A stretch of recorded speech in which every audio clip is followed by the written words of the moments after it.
Hey everyone, this is Elenbaas from Nightlight Astrology. Today we are going to take a look at the synodic reset of the Sun-Jupiter conjunction, which is just about to take place this week.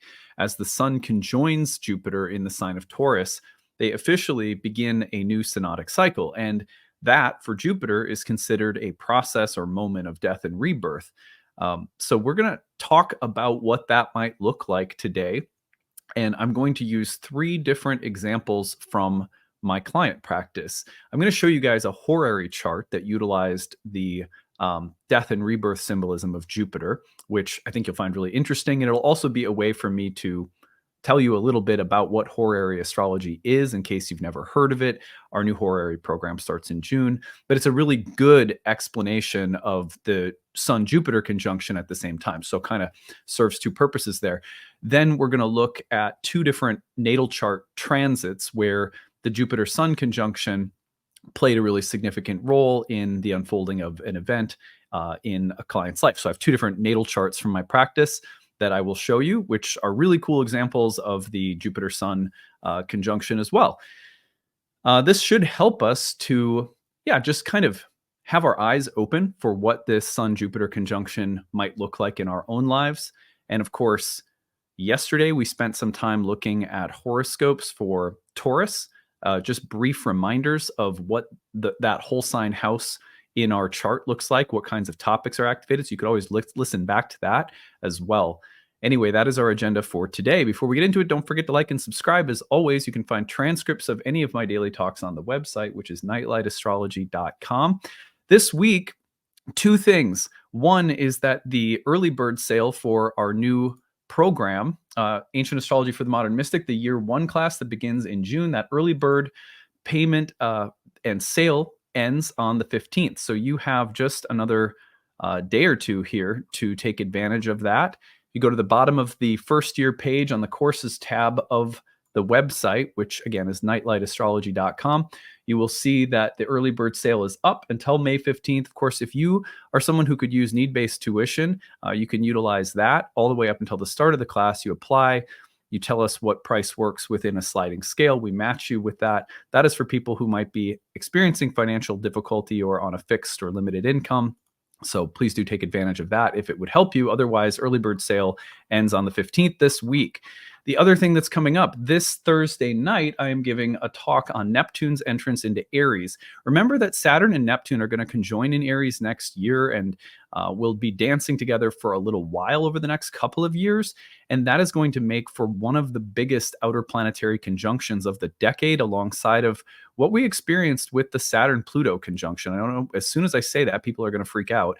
But I do believe this is a transit that you want to start thinking about because, like Saturn-Pluto, it is a very big, significant transit, both collectively and personally, that we should begin thinking about. We're going to be looking back at the last time that Neptune was in Aries between 1861 and 1875, which coincided with the start of the Civil War in the United States. And we're going to talk about the archetype from the both personal and historical or collective standpoints in this talk. So that's Thursday night, 7 to 9 p.m. You can register under the live talks tab on the events page there.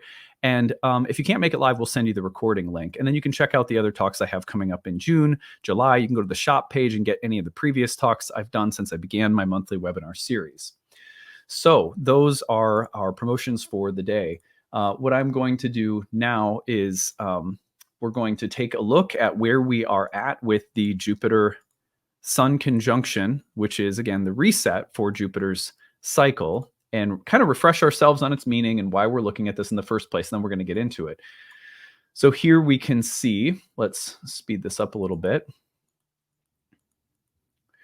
We're looking today is Tuesday, May 14th. And when we go forward, we're going to see that this reset of Sun-Jupiter happens on Saturday, May 18th. That's at the end of this week. And then as that's happening, we can see that Venus will be conjoining Uranus. Mercury will just be finishing a square to Pluto. So a lot of dynamic events in the sign of Taurus, which is why we refreshed on those horoscopes yesterday. But this moment for the Sun Jupiter constitutes the rebirthing of Jupiter in the synodic cycle. When the Sun switches sides like that and then slowly gets some distance, what you're going to see is that Jupiter starts rising as the morning star before the sun in the early hours of the morning. So that phasal change for Jupiter is really significant because it is considered to be, again, kind of a moment of death and rebirth for Jupiter. Now, for us, we have been saying that this should mostly feel like a pretty positive, healthy, healing kind of event because Jupiter is coming off from the conjunction to Uranus. It is co-present with Venus, the host of all of these planets in Taurus, which is good. You want the host of that sign in that sign. It can grant a lot more stability to the process of these aspects and the reset of Jupiter. We also have to keep in mind that we just are coming off from a new moon cycle with an exalted new moon in Taurus. So a lot of support in the sign of Taurus, and a lot of it pointing toward the reiteration of Jupiter and Uranus's conjunction, the attempt to create breakthroughs and openings and change of circumstance or consciousness with respect to all of those earthy Venusian values: peace, ease, stability, harmony, art, sensuality, luxury, enjoyment, maybe wealth to a certain extent, or material opulence. And like you can, and there's certainly shadow sides that come with the sign of the bull as well. But that's the kind of breakthrough that we see happening in the sign of Taurus. And this Jupiter Sun conjunction is about a resetting of structures and orders in our life that are behind or within the seeding of that recent revolution.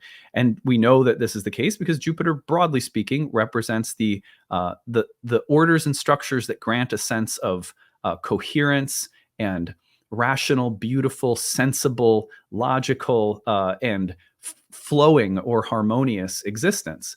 That's kind of Zeus Jupiter. Now, it's interesting that this is all happening as Zeus is preparing to enter Gemini, where there's a very different kind of archetype that immediately gets to work. And we've talked about that already. But when we talked about Jupiter, the archetypal Jupiter in Gemini, which you go back like last week to look at. So anyhow, but this reset moment is big with respect to all that has been taking place in Taurus, really since Jupiter entered Taurus about a year ago. So that being said, I want to give you some examples from my practice that came up last year around the time that the Sun conjoined Jupiter in Aries, the previous place that Jupiter was transiting last year. I'm going to show you one from my horary practice and two from my natal practice. And I want to use these as a way of illustrating how the reset can work in different scenarios. Remember that the best way to locate Jupiter in terms of the importance, the topics, the relevance, like where is Jupiter going to show up in my life, it's going to be according to the topics of the whole sign house in your birth chart, which is why we refreshed on those horoscopes yesterday. All right, well, 3 Jupiter Sun chart stories for you, starting with a horary. Now, let's just, first of all, what is horary astrology? It's one of the oldest branches of astrology: natal, electional, mundane. These are some of the first branches of astrology. And around the medieval era, and we don't know exactly where horary came from, maybe India, maybe some of the medieval astrologers. It maybe even has its roots back in the Hellenistic era. But we see this branch of astrology emerging that takes specific outcome-oriented predictive questions. For example, will I get the job? Or in this case, we're going to look at a chart that's asking, will my spouse lose his job? When there's a specific, targeted, focused, outcome-oriented question, we cast a chart for the moment that that question is asked to the astrologer from the location of the astrologer, and we get something like the birth chart of a question. We then utilize a series of techniques, and in horary there are, broadly speaking, over the course of several thousand years, we have a catalog of well-known and well-established horary techniques that when you study horary, you learn and apply to these kinds of charts with these kinds of questions in order to judge, excuse me, in order to judge whether the answer is yes or no. Most horary questions are not should I questions. They're not subjective questions. They're will I get the job? Will we get married? It's very like outcome oriented and sort of predictively specific. And then we use these methods to judge yes or no to a chart.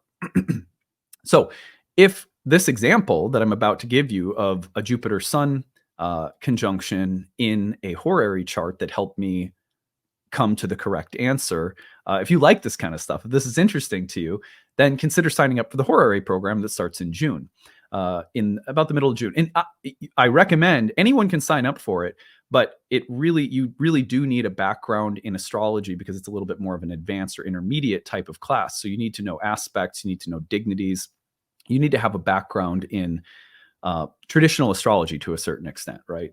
So for many people, it might work to start with the year one program, and then most of our students, when they're finishing year one, will jump into horary. But if you are someone who already has a background in traditional, you're welcome to jump into the horary program in June. So anyway, let's look at this one. This question was, will my spouse lose his job? Will spouse lose job? Let's see the chart. I guess I phrased it as will spouse keep job, but it was really just the question was they were worried about the spouse losing their job. So let's see what we're looking at here. So in a horary question, I'm just going to give you some basics of the technique. We assign signifiers based on a set of methods.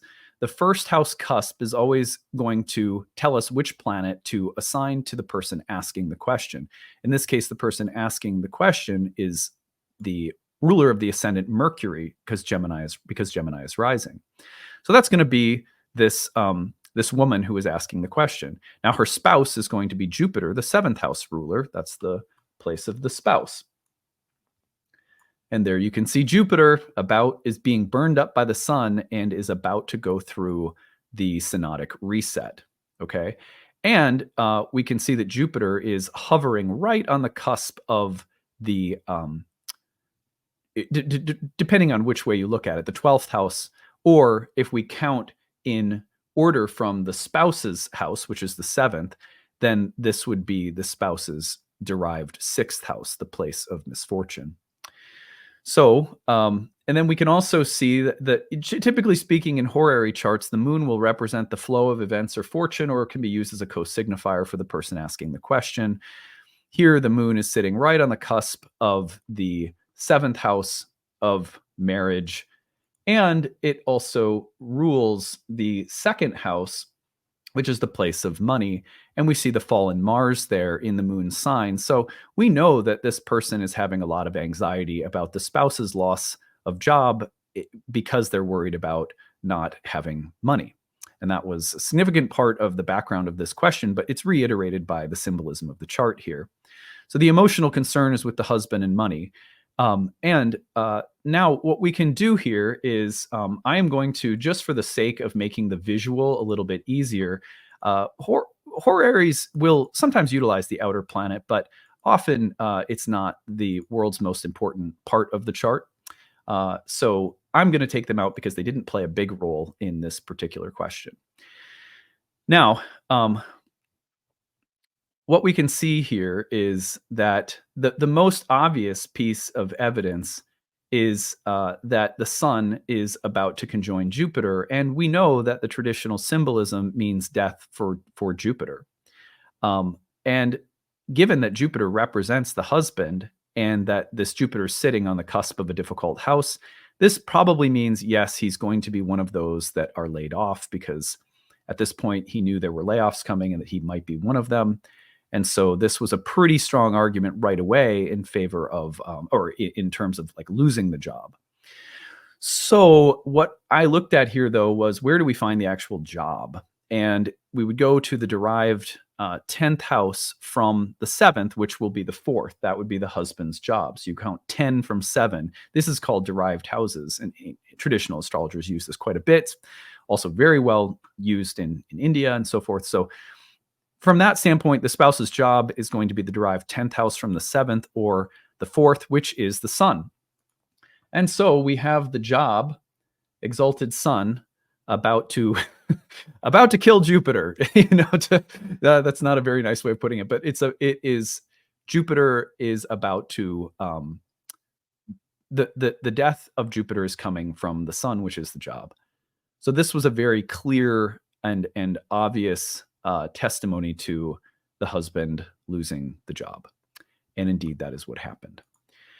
Now, does that mean that it's the end of the world? No. In horary, one of the most important parts of the art, you might say, is how do we deliver difficult news? First of all, I'll just say this, just in case for some people that's like, whoa, that's it's a little intense.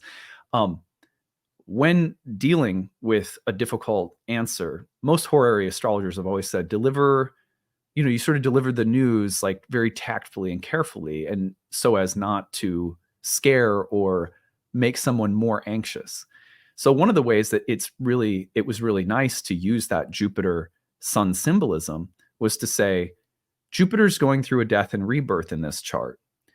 The promise of that upcoming conjunction, which does in this case signify death on a certain level, is that there's also an opportunity for rebirth here.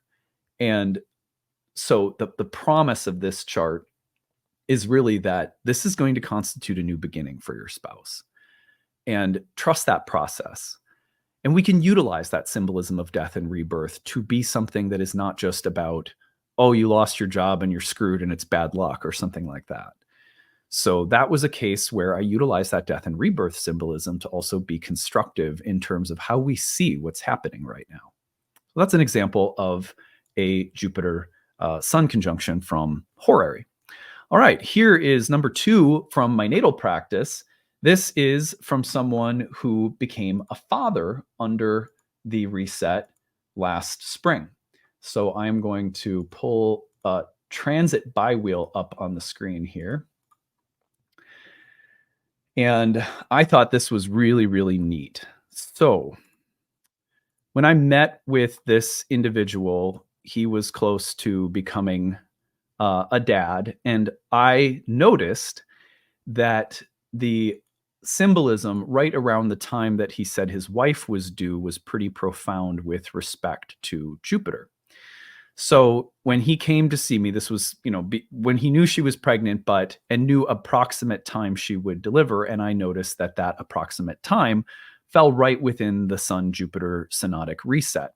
So here, I'm going to take this label off the screen so you can see this.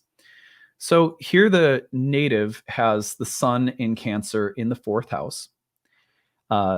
And I thought this is just a spectacular piece of symbolism. Let me put the outer planets back in really quick here. All right, so I'm going to point out a couple of things because there's actually kind of a few different fun things going on here. But when I noticed this and he was like, yeah, my wife is pregnant. And I was like, okay, look at this. When she is due in early to mid-April, what's going to happen is you have Jupiter in the 1st house, the place of identity, squaring the Sun in the 4th house, the place of family, a sign of fathers. And what's really remarkable is that we see not only Jupiter squaring the Sun from the 1st house, which sort of magnifies that sense of identity, right? It's like, now I'm a dad. That's Jupiter in the 1st, square Sun in the 4th, as a child is being born and you're becoming a dad for the first time. What a beautiful symbol. But not only do we see that, but we see, hey, look, the Sun is conjoining Jupiter. And so there's a sense of death and rebirth that is taking place here. That this constitutes the death of your single adult, not single, your like married, what's the right word? Like non-parental identity. That's what I'm trying to say, right? This is like you as an independent man who's married, has a job, but has no other great responsibilities. Now you're going through a death and rebirth. You're becoming a dad. See how the structure of identity and the sense of what grants coherence to your life on the level of identity is changing. It's a changing of the guard. Sun, Jupiter, the death and rebirth in the house of identity, square the Sun in the 4th house. So we talked about this and we used it as a way of preparing for the fact that there's a lot of excitement in this transition of becoming a dad. And there's also going to be the feeling of a death. Sometimes that happens in the first couple of weeks because you're not sleeping very much, or, but we were able to create a meaningful story around the symbolism in the sky at the time that his wife was due. That was a really, this was a cool transit to look at. And then the other thing I want to point out, just for fun, the seventh house ruler is Venus, who is in the fifth house of children and pregnancy.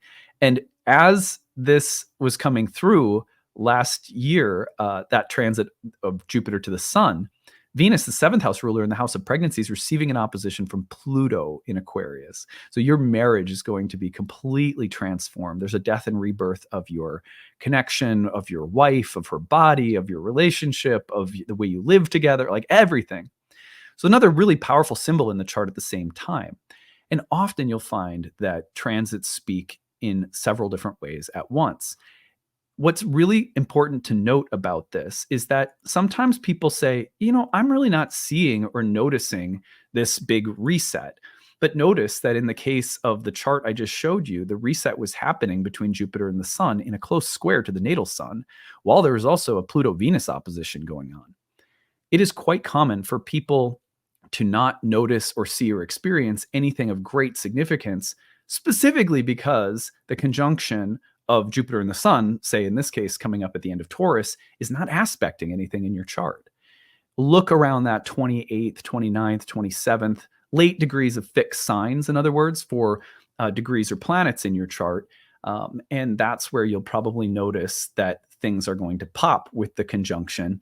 All the more so if there's another major transit going on somewhere else in your chart that can kind of corroborate, right? So anyway, a cool story.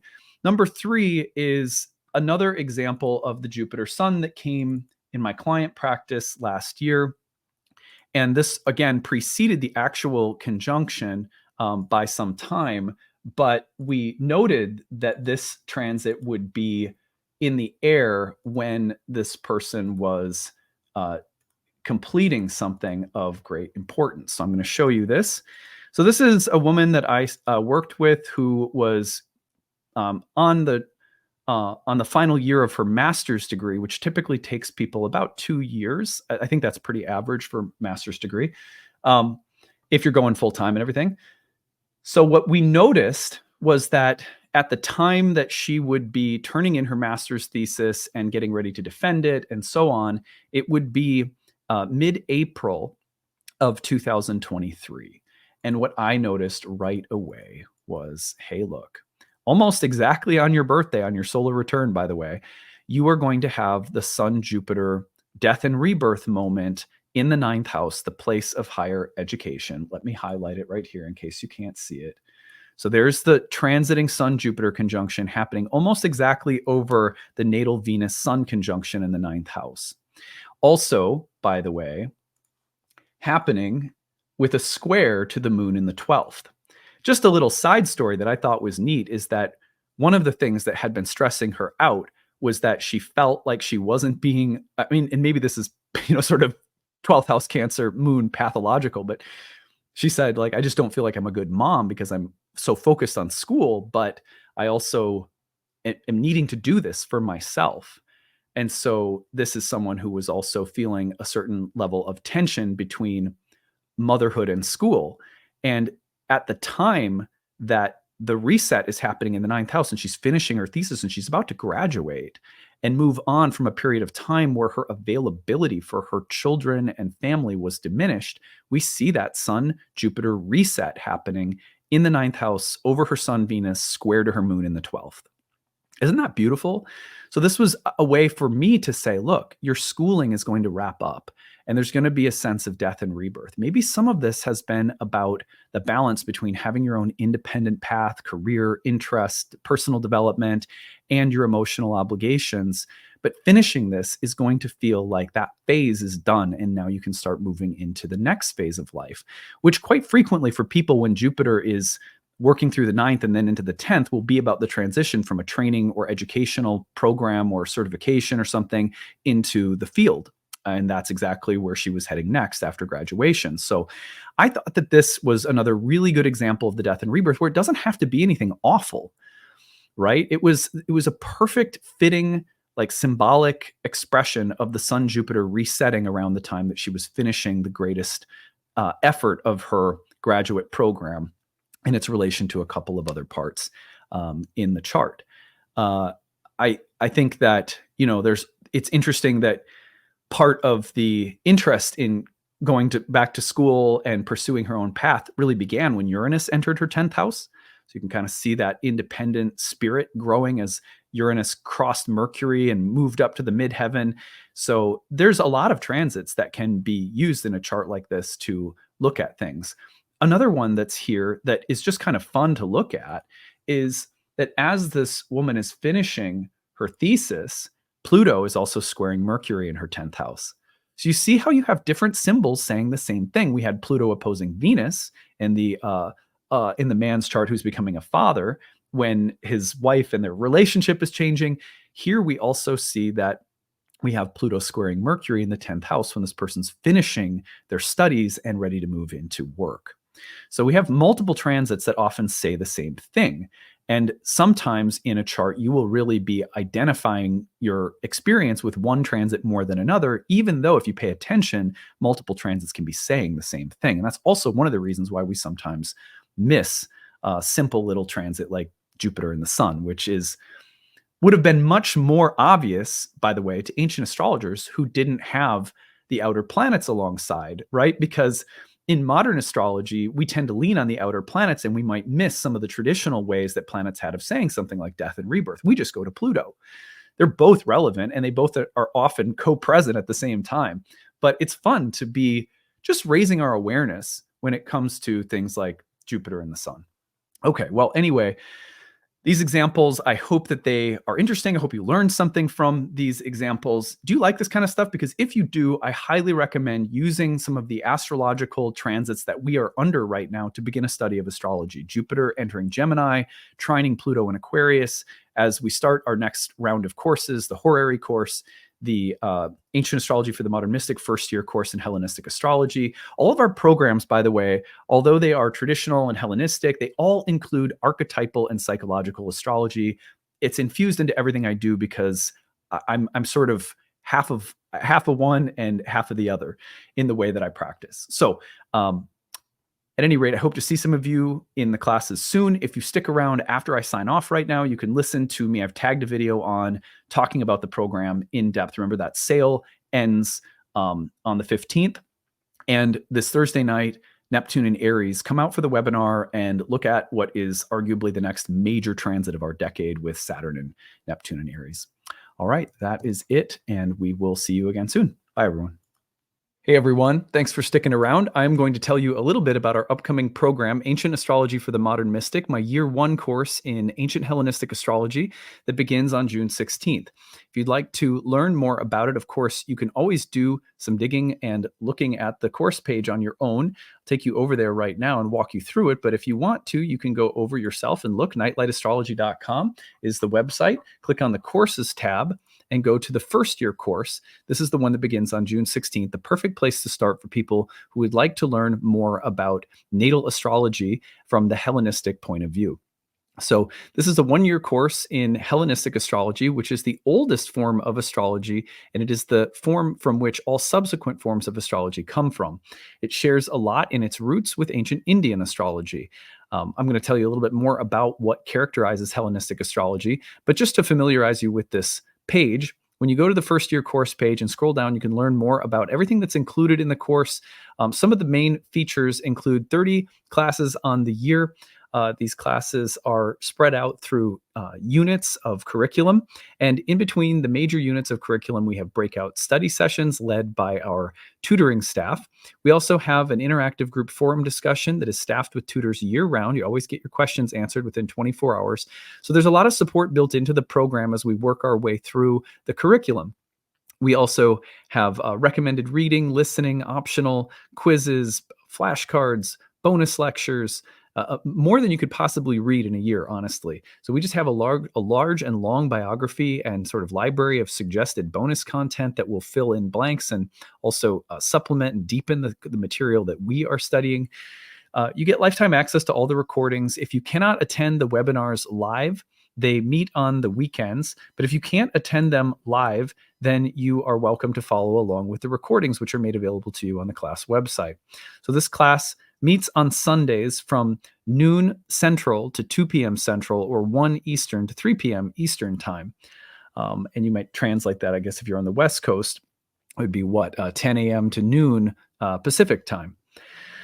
During the program, in addition to working our way through all of the major curriculum, the major foundational elements of Hellenistic astrology, we place a strong emphasis on preparing ourselves to read charts for other people. Whether this is a hobby for you or something that you are endeavoring to practice professionally, the course is built for people who are really there for a lot of different reasons. This is your hobby, this is your passion. You hope to do this for really no one other than yourself, or maybe friends or family, or someone who really decides they want to start a practice. You can take this class at whatever level of interest or depth that you want because of the amount of material that we make available to you inside and outside of class. You always have access to the program too, so you can always take it at your own pace. You can attend live, follow along with the recordings, some combination of both. And then the breakout study sessions are really helpful in addition to our interactive group forum discussion. You can always ask us questions. You can email me anytime with questions. So we have a lot of support in place. Now, the curriculum, we move through the foundational elements of ancient astrology. You may look at the curriculum and say, well, I know something about these things already, but not really, not unless you've studied Hellenistic astrology, because the way that ancient astrologers talked about houses, signs, planets, aspects, essential dignities, chart delineation is radically different from what most people learn when they start studying modern astrology. The reason for that is that it's only been in the past couple of decades that we have finally had access to the vast majority of ancient texts on Hellenistic astrology. We were literally missing the bulk of our ancient tradition. So the kind of rebirth or reawakening of ancient astrology is really new, which makes this very exciting because everything you've learned in modern astrology is probably coming from the lens of what is called psychological astrology, which is a way of looking at the birth chart in terms of the planet, signs, houses, and the way in which they may relate to your psychological makeup or profile. In this way, birth charts are a little bit like an elaborate Myers-Briggs. So you have the personality profiling, which is the way that most people look at planets, houses, and signs. So you'll notice my Mars, my Venus, and they think of them as aspects or dimensions of your character and personality. And there's nothing wrong with that. In fact, we utilize much of the same language, and we certainly have that approach available to us in this program because ancient astrologers also looked at the chart in terms of psychological makeup. However, one of the main distinctions between modern astrology and ancient astrology is the emphasis that ancient astrologers placed on prediction. They looked at the chart in terms of a field of karma that defines the native or the individual's fate or destiny. And so we look at houses, signs, planets, aspects as a way of understanding what patterns, themes, and topics are going to be most prevalent and at what times, because they also had a very elaborate system of timing techniques. The year one program is all about learning to read the birth chart and understanding the ancient Hermetic sort of Platonic Pythagorean philosophy that was behind the establishment of all of the doctrines and teachings of astrology itself. So it's really about understanding where everything comes from. It's the why behind everything that greatly empowers people when they're learning astrology. It is not nearly the same when you just study lists of adjectives and descriptions for houses, signs, planets, aspects. We want to understand why. Why do we do these things at all? Where did it all come from? And when you understand that, then you have something like a skeleton key by means of which you can access your own creativity, your own intuition, rather than being told, just play these notes in this order and it will sound good. You're learning to improvise. Which, could anyone ever want to play? Why would you want to play an instrument if someone told you, well, here's how to play it. Play this, play that. And you never learned how to play something of your own, or you never learned how to use the scales in ways that were magical and, pertain to your own genie, your own genius. So when we study ancient astrology, one of the main things we're doing is we're taking people beyond anything that they think they've learned about houses, signs, planets, aspects, and we're teaching them where it all came from. And once you have that, then you're really cooking with fire. You have a magical, intuitive capacity that is very rare and precious in astrology. So anyway, we move through a lot of different elements, but not in the way that you've ever learned them before. And that's a really important distinction. So anyway, after all of that has been said, in each unit, we spend, maybe up to 10 hours on houses. And then we have a breakout study session, and then we have reading and bonus material. So when we talk about houses in this class, you are learning where the concept of a house ever came from in the first place, what it is, how it works, and how it's different from a sign. You're also going to unlearn and break a lot of bad habits because not by any intentional ignorance, but modern astrology, being bereft of its ancient textual tradition, has been teaching a lot of things that are just not in line with where the actual the actual theoretical foundations of astrology come from. So you're also going to break some bad habits, which is really good for people who maybe know a little bit about astrology already, but are seeking to clarify and understand theory in the context of the 2,000-year history of astrology. So anyway, this class is going to prepare you to read birth charts for other people. But then by the end, one of the great things about the program is that the way we do that is not just by pumping you full of theory and history and philosophy. We are also, in the last portion of the program, inviting live clients into the class. And that's great because when we have live clients come in, you're going to see me read from them using the theory and techniques that we've been studying. And you're going to see how they can be applied artfully, as well as, giving you some tools and methods and techniques to use to set you up for success. Seeing live astrology practice while studying it is the best way to learn. So the last portion of the program, we turn toward that hands-on approach. Anyway, so that's a bit about the program. If you have any questions you want to ask, email us, info@nightlightastrology.com. We're happy to answer any questions you have whatsoever. I also want to point people to the payment options at the bottom. Early bird payment saves you $500 off. That is a great way to save. The payment plan is breaking the tuition into 12 monthly installments. If that works better for you, no worries, you can do that. And then need-based tuition. We, for many years now, dating back to 2010 when I started teaching astrology, I've always had some kind of sliding scale option available for people when studying astrology.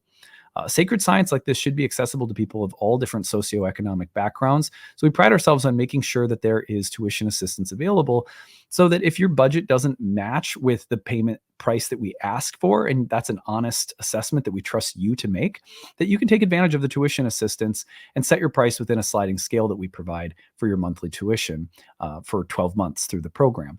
So please feel free to apply for that if it makes sense to you. We don't want people hurting themselves or overextending themselves. A price that fits your budget is available through the need-based tuition. We just ask that you apply early because we do fill up sometimes. So anyway, that is it. I hope that you will consider studying with us, and thanks for taking time to learn more about the program. See you later.